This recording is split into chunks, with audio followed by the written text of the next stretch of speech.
రామాయంపేట మున్సిపాలిటీలో జరిగిన అవినీతిపై పూర్తి స్థాయిలో విచారణ చేపట్టి బాధ్యులపై కఠిన చర్యలు తీసుకోవాలని కాంగ్రెస్ నాయకులు డిమాండ్ చేశారు. రామాయంపేట మండల కేంద్రంలోని కాంగ్రెస్ పార్టీ కార్యాలయంలో ఏర్పాటు చేసిన మీడియా సమావేశంలో కాంగ్రెస్ పార్టీ నాయకులు, మాజీ జెడ్పీటీసీ యాదగిరి, 7వ వార్డు కౌన్సిలర్ గజవాడ నాగరాజుతో పాటు కాంగ్రెస్ నాయకులు మాట్లాడారు. మున్సిపాలిటీలో జరిగిన అవినీతిపై విచారణ చేపట్టి బాధ్యులపై కఠిన చర్యలు తీసుకోవాలని, నూతన పాలకవర్గం ప్రమాణ స్వీకారానికి ముందే సుమారు ₹1,60,00,000 అవినీతి జరిగిందని ఆరోపిస్తూ అధికారులతో కలెక్టర్కు ఫిర్యాదు చేసినట్లు తెలిపారు. మెదక్ ఎమ్మెల్యే డాక్టర్ మైనంపల్లి రోహిత్ అవినీతి అంటే ఆమడు దూరంలో ఉంటాడని, ఎక్కడ అవినీతి జరిగిన వారిపై కఠిన చర్యలు తీసుకుంటాడని ఎమ్మెల్యే రోహిత్ ఆదేశాల మేరకు పూర్తి ఆధారాలు సేకరించి కలెక్టర్కు ఫిర్యాదు చేసినట్లు తెలిపారు. దోమల పిచికారీ మందు, సున్నం, బ్లీచింగ్ పౌడర్, కుక్కల పట్టుదలకు, చెత్తబుట్టలు తదితర వస్తువుల కొనుగోలుపై అవినీతి జరిగిందని ఆరోపించారు. కాహా కంపెనీ నుంచి 200 బస్తాల బ్లీచింగ్ పౌడర్ కొనుగోలు చేయకుండా చేసినట్టు బిల్లులు పెట్టి డబ్బులు డ్రా చేయడం జరిగిందని, ఆ బ్లీచింగ్ పౌడర్ రామాయంపేట మున్సిపాలిటీకి రాలేదని మున్సిపల్ అధికారి రాతపూర్వకంగా రాసి ఇవ్వటం జరిగిందని, ఇలాంటి అవినీతి అధికారులపై తప్పకుండా చర్యలు తీసుకోవాలని డిమాండ్ చేశారు. పాలకవర్గం లేని సమయంలో మున్సిపల్ వాహనాలతో పాటు అధికారుల సొంత వాహనాలను కూడా డీజిల్ పోయించుకోవడం జరిగిందని ఆరోపించారు. అమోఘ్ హోటల్లో ఎన్నికల సమయంలో సిబ్బంది భోజనాల ఖర్చు కోసం ₹6,73,053 ఖాతాకు డబ్బులు జమ చేయడం జరిగిందని, అనంతరం ₹4,00,000 మున్సిపల్ అకౌంటెంట్ కు మళ్లీ నగదు రూపంలో తీసుకెళ్లడని, మున్సిపల్ అకౌంటెంట్ సంతోష్ ని డబ్బులు తీసుకురమ్మని తెలపడంతో ఇక్కడికి వచ్చినట్లు హోటల్ యజమాని సృజన్ ఫిర్యాదు చేసినట్లు కౌన్సిలర్లు తెలిపారు.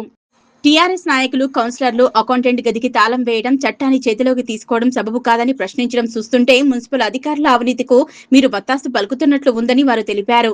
జిల్లా కలెక్టర్ మరియు స్థానిక ఎమ్మెల్యేలకు సమాచారం ఇచ్చిన తర్వాత రికార్డు గదికి తాళం వేయడం జరిగిందని, రికార్డుల్లో లెక్కలని తారుమారు చేసే అవకాశం ఉంటుందని అనుమానంతోనే రికార్డు గదికి తాళం వేసినట్టు తెలిపారు. ఏది ఏమైనా అవినీతికి పాల్పడ్డ అధికారులపై, వారికి మద్దతు తెలిపిన నాయకులపై చర్యలు తీసుకోవాలంటున్నారు. ఈ కార్యక్రమంలో మున్సిపల్ 7వ ward councillor Gajavada Nagaraju, Ranjith, co option సభ్యులు దేమే యాదగిరి, మాజీ జెడ్పీటీసీ సరాఫ్ యాదగిరి, గణేష్, డాకిస్వామి పాల్గొన్నారు. ₹30 చెత్త బుట్టను ₹70, ₹80 రాశారు. గతంలో ఇంట్లో ఉన్న చెత్త బుట్ట ₹30, దాన్ని ₹270 చేస్తే ఎంత కుంభకోణం జరిగింది. అవన్నీ మేము బయట తీసేసరికి వీళ్ళకు అర్థం కాలేదు ఏమేం చేద్దాం అనేది. కానీ దయచేసి మేము ఏం చెప్తున్నామంటే నిజం ఒప్పుకోండి. మీరు కూడా మా తోటి కౌన్సిలర్ కూడా చెప్తున్నారు, టీఆర్ఎస్ కౌన్సిలర్లకు ఏదో పోయి మేము ఆల్చల్ చేస్తాము, అటు మీటింగ్లు పెడతాము, అది కరెక్ట్ కాదు. నిజం మీకు తెలవాలి. మిమ్మల్ని కూడా పబ్లిక్ ఎన్నుకున్నారు, మీ పబ్లిక్ మీరు సమాచారం ఇవ్వాలి.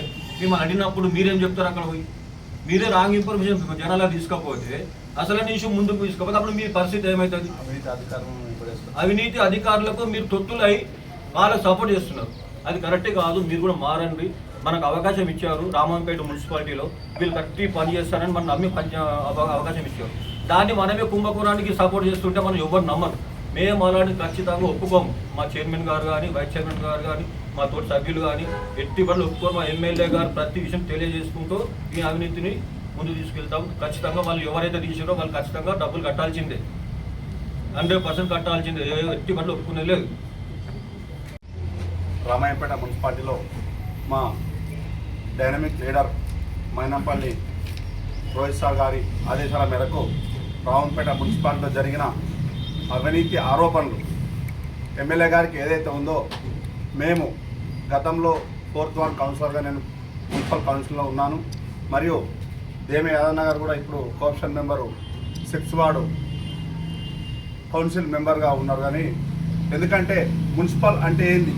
మున్సిపల్ అంటే ప్రజల సొమ్ము, రామాయంపేట పౌరుల సొమ్ముగా భావించి 5 సంవత్సరాలు పరిపాలన చేసినాం.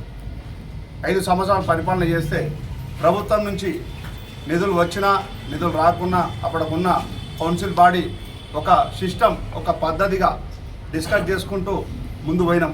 5 సంవత్సరాలు సమర్థవంతంగా పరిపాలన చేసినాం. ఎందుకంటే ఈరోజు మేము కౌన్సిల్ ఏదైతే ఉందో జనవరి 26కు మాది పీరియడ్ అయిపోయింది. 25th జనవరి 26కు అయిపోయినప్పుడు దానిలో ₹2,82,00,000 15th ఫైనాన్స్ నిధులో ఉండే మేము దిగిపోయే టైంలో.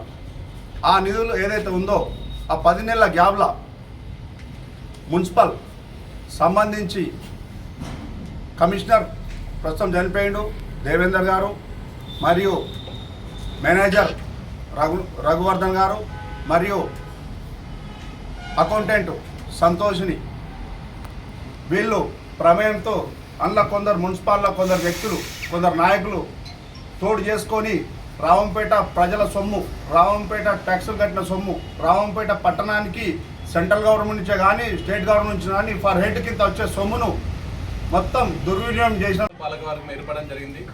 అంతకుముందున్న పాలకవర్గంకు ఈ పాలకవర్గం మధ్యలో గ్యాప్లో 1 ఇయర్లో ఒక అధికారి కాకుండా ఒక ఏ స్థాయి లేని ఒక వ్యక్తి లాంటి వాళ్ళు మున్సిపాలిటీని రన్ చేయడం వల్ల అవినీతి జరిగింది.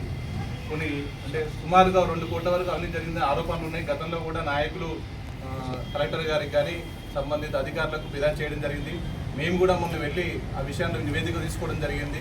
తీసుకుంటే ట్రీ గార్డ్ విషయంలో కావచ్చు, చెత్తబుట్టల విషయంలో కావచ్చు, మరియు బ్లీచింగ్ పౌడర్ కొనుగోలు విషయంలో కావచ్చు, దోమల మందు కొనుగోలు విషయంలో కావచ్చు, గ్రాస్ కటింగ్ మిషన్లు కొనుగోలు విషయంలో ఇవన్నింటిలో కూడా తప్పుడు నివేదికలు ఉన్నాయి.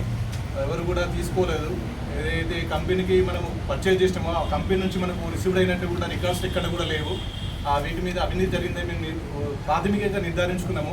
వాటిని కూడా మేము సంబంధిత అధికారులకు ఫిర్యాదు చేయడం జరిగింది. వాళ్ళు వాటిపైన చర్యలు తీసుకుంటారని మేము ఆశాభావం వ్యక్తం చేస్తున్నాము. మొన్న మేము రికార్డు రూమ్కు మా కౌన్సిలర్ సభ్యులందరూ కూడా అందరి సమక్షంలో వాళ్ళు రికార్డుకు సంబంధించిన సెక్షన్ వాళ్ళు ఒక తాళం వేసుకోవడం జరిగింది, మా కౌన్సిలర్ వాళ్ళు ఒక తాళం వేసుకోవడం జరిగింది. పై అధికారి సూచనల మేరకు మాకు కొత్తగా అపాయింట్ అయిన కమిషనర్ గారి ఆధ్వర్యంలో మరియు ఆ తాళాలు కూడా వారికి అప్పచెప్పడం జరిగింది. ఎందుకంటే పై అధికారులు మాకు చెప్పడం జరిగింది, మీకు ఒక పై అధికారులు ఉన్నాడు, వాళ్ళు సంబంధిత రికార్డు తాళం వాళ్ళకి అప్పచెప్పండి, ఏమైనా సమస్యలు ఉంటే వాళ్ళు పరిష్కారం చేసి నివేదిక మాకు ఇవ్వడం జరుగుతుందని చెప్పడం జరిగింది. నిన్నటి రోజు ప్రెస్ మీతుల సమక్షంలో మేము కూడా అధికారులు 80 లక్షల రూపాయలు ఒకటే సంవత్సరంలో మరి ఖర్చు చేసి మరి మున్సిపాలిటీని ఒక ఆగం చేసిన ఘనత మరి గత పాలకులకు దక్కింది. కాబట్టి మరి ఈరోజు ఈ అవినీతి గురించి మొత్తం అన్ని రికార్డులు కూడా వెలికి తీసి మీ అందరి ముందు ఉంచడం జరుగుతూ ఉంది. అలాగే మొన్న ప్రతిపక్ష పార్టీకి చెందిన కౌన్సిలర్లు ఏం మాట్లాడారంటే మరి తాళం వేయడం తప్పు అని మాట్లాడుతున్నారు. మరి తాళం వేయడం అని అంటే అవినీతికి మనం ఆస్కారం ఇద్దామా? అవినీతిని మరి అంతం చేయాల్సింది పోయి మరి వాళ్లకు అవకాశం ఇచ్చినట్టు అవుతుంది. కాబట్టి ఆ రికార్డులు మరి తారుమారు చేస్తారని ఆలోచనతోటి మరి ఎమ్మెల్యే గారు, మరి మాజీ ఎమ్మెల్యే హనుమంతరావు గారు, మరి కలెక్టర్ గారి సూచనల మేరకు మరి నిన్నటి వరకు వాటిని తాళం వేసి మరి భద్రపరచడం జరిగింది. మరి దాని గురించి వారు మాట్లాడడం మనకు సిగ్గుచేయడం నేను తెలియజేస్తా ఉన్నాను.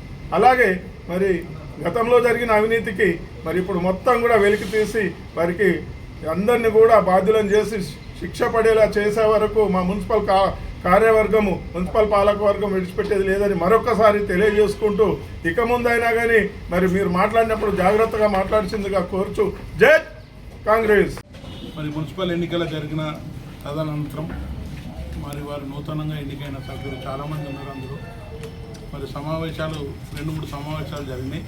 2-3 సమావేశాలలో మరి కమిషనర్ గారు కానీ, అక్కడ ఉన్న మేనేజర్ కానీ, అకౌంటెంట్ కానీ తప్పుడు నివేదికలు ఇవ్వడం జరిగింది.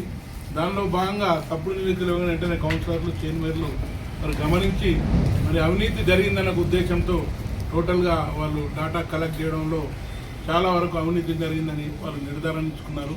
మరి ప్రతి అధికారి కూడా ఛార్జ్ తీసుకున్న చైర్మన్ గారికి విన్నవించాలి ఏంటంటే అకౌంట్స్లో నాకు ఈ సెక్షన్లో ఇంత డబ్బు ఉంది, ఈ సెక్షన్లో ఇంత డబ్బు ఉంది అని ఒక నివేదిక ఇవ్వాలి చైర్మన్ గారికి.